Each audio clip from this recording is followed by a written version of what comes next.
focusing on their health would be a bigger issue, because of course they would care about their personal health a little bit more than commercial business would.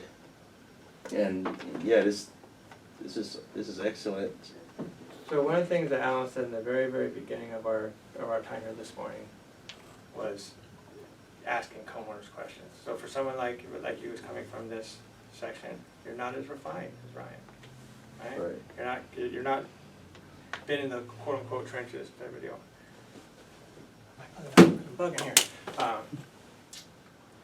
Conversations. One of the things that you said, and you can stop me if I step out of line. A lot of people use the airtime 500 type of mentality where does anybody in the home suffer from asthma and allergies? Yes, on a scale of 1 being 10, with 10 being the worst, where do you fall, right? And they're always going, I'm good. There's a nebulizer in the corner in their daughter's room, but they're good because those are selling questions. So as you're walking through someone's house, doing an air quality test, or doing an airflow test with your velometer, or just are there any hot and cold spots in the house, so on and so forth. Do you ever buy organic produce when you're in the kitchen? Do you ever buy organic produce? Mm-hmm. Right? Done. Don't extrapolate on it, don't expand on it. Bam, it's in there. They care about what goes into their bodies. Yeah. That is a very unaggressive question, right?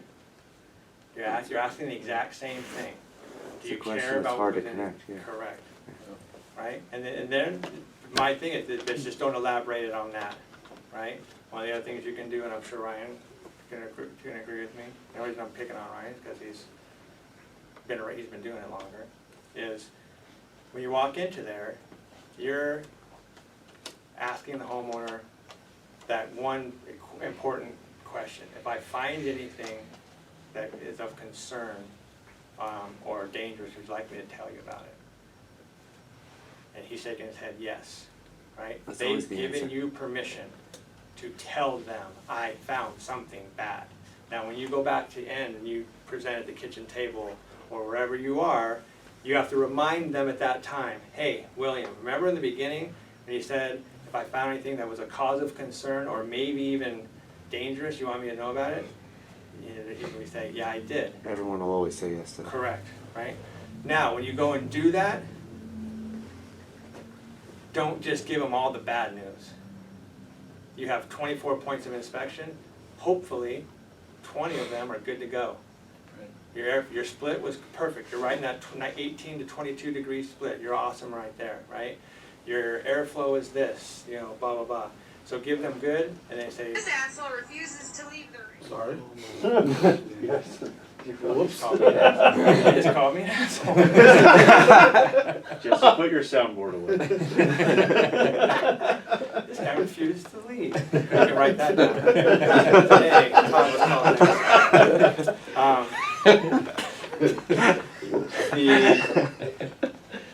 you go through, you're giving them your cap tested at this. We could probably get by another 6 months or whatever for the cap, but it's showing signs of weakness. Something bad comes up, like you got a hole in your, one of the things that I used to do is if a guy's B vent only had 2 screws in it, you throw another screw in it, you tell him, hey, I noticed that your vent, which removes the carbon monoxide from the system, only had 2 screws in it. Code is 3, so I went and threw another screw in it. Let them know that you did a couple of things for free. I threw some extra duct tape, or I was up there and I realized that you didn't have any sealant on your return. I went and sealed that for you, right? Let them know that you cared. And then when you offer them something, it's that whole reciprocity thing. That's why people give mints at restaurants. There's a study that if you receive mints, that your percentage of your tips are higher on people that don't. Because they think, oh, this mint, she really cares. Or she has a happy face and a heart. She likes me. Right? So you tip her higher, or whatever. That's how Olive Garden does it. Exactly. Oh, man. And I get my money's worth with those Andes mints. So, good and bad. Offer them, these are the good things about your system. These are the things that could be of concern later on. These are the things that we should take care of right now because they're unsafe. Then when you throw in the whole air quality thing about the swiping, and you're doing the beginning of this is the air that you're breathing after, you can say, I've got a couple ways of we can throw that. We can do this, but if we're going to do this, do you guys drop ship filters? Well, I think we have in the past. Okay. So you're going to go back Not every much. 6 months, Not right? much, yeah. You go back every 6 months. We can just went and I'll change it, you know. I'll leave you 3 of them. Change them every single month before I come back, or every 6 of them. And then I'll come back. You can do that, and that's going to cost you X amount of dollars. I can do this. It's going to cost you X amount of dollars. I can put in this air scrubber and so on and so forth. Which one do you want? Not do you want one of them? Which one do you want? And one of the best ways that I do it is I'm holding a crappy filter in one hand, and I'm holding an awesome filter in the other. I'm like, which one do you want? Not do you want one? Which one do you want? Mm-hmm. And now we're talking about the system protection, right? You've been quiet in the back. You just got here. You have any questions? Watch the video. So yeah, do you buy organic produce? There's something, you ever heard the confused mind says no? Mm-hmm. Right? So there's that, don't give them so much information, just give them enough. He's shaking his head, he knows what I'm talking about. Just give them enough to say, tell me more, or whatever, right? KISS principle. It's Christmas time. What'd you say? KISS principle. Yes. Keep it simple, stupid. Keep it simple, sexy. You're gonna have it right now. What, you guys offer financing now? Yes. What, through who? Green Sky. Green Sky. Look, your app on your iPad. Mm-hmm. Fantastic. It's like minutes that you can find out if they get qualified or not, right? People at this particular time is, oh, that sounds great, but and it's Christmas. It's summertime. I don't want to spend the money right now. I completely understand that. We have options for you, right? And then you said something earlier. You're paying for it regardless whether you spend for it now or you're paying for it later. So financing at this time of year is kind of good. And then there's a qualifying question. If I were to say, we'll just use a UV light and a filter at this particular point, and the guy says, Ryan, anyone, I don't want to spend the money right now. You need to tell him with all transparency, hey, Kevin, are you telling me you don't want to spend the money right now, or you just don't want to spend the money? Because you can't hurt my feelings.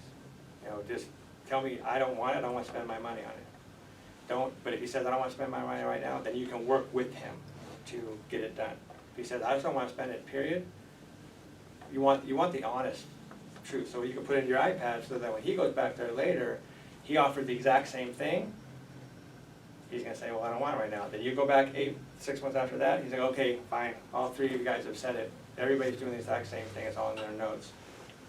Let's go ahead and do something about it. So it might not be you now, it might be you setting up your teammate for teeing them up later on down the line. It is the most expensive appliance in your home. And you're selling a brand new system. You go back on a 6-month-old tune-up or a 1-year-old tune-up, like, oh man, there's nothing here for me, right? As far as financially, if you have other offerings, filtration, things that, and they say, why you drop that for? This manufacturer just came to us. It's awesome, type of deal. Mm-hmm. Invest the $100 or the $80 or whatever, put one in your house, and you'll notice a humongous difference going forward. Questions? Yeah. I got a couple things for the guys though when you're done, but Okay, I think if that you're pretty good. much wraps All right, up. so just so you guys know, Geary Pacific, you know, some of you guys were able to go to the little opening of the Listo Viejo location. So they have a ultra low NOx training today between 12 and 2. I know we're pretty busy today. I don't think we're going to be able to get out there, but I just wanted to let you know if you are able to get out, that's what's going on out there. And just a couple of things about Service Titan type of things. Number one, a lot of you guys are either forgetting or just choosing not to put pictures in Service Titan. So before and after pictures. It's not that hard. It makes it really difficult when I've got to find something out for a warranty issue, or someone's asking or telling us, hey, you didn't do this, or you didn't do that. If I got a picture to prove it, then it makes a big difference. So like on systems, make sure you have the serial number, you know, the tag, it has the serial number, model number, all the good information on there. If you put something new in. And then timesheets is another thing, guys, you know, you guys are doing the same thing as you can just choosing to do your timesheets the last second. So now we're on Monday, we're busy today, we had a training, and then it's gonna take the next half hour or an hour for you guys to be putting timesheets together, so we're gonna be starting late. Cause I can't do payroll without them, and you guys just choose to do them all at the end of the week. I don't understand why. Do them every day, it's quick, it's easy, you're in and you're out, and you're done. And we don't have to remember everything, go back to your phone. It's just, it's such a pain, I just don't understand why you guys aren't listening.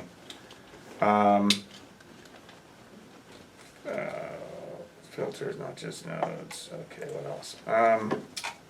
Make sure that you guys are getting deposits on jobs as well, that's something that's, we've been seeing a few jobs lately, big jobs that are coming up and we don't have deposits on them, so we gotta get that set up. It should be in the notes on there, so when you're giving the invoice to the client, you know, if there's progress payments, I mean, we need to have that in writing.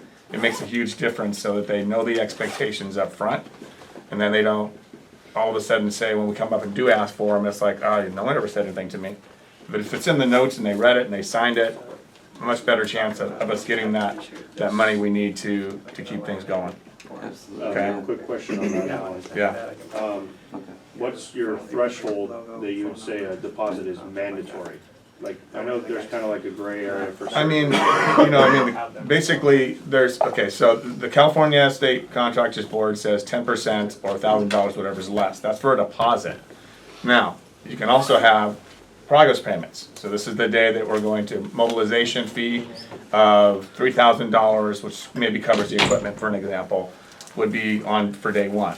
Now, if they choose to give you that mobilization ahead of time, you're gonna be there tomorrow, fine. You're not, you know, so it's actually two separate things.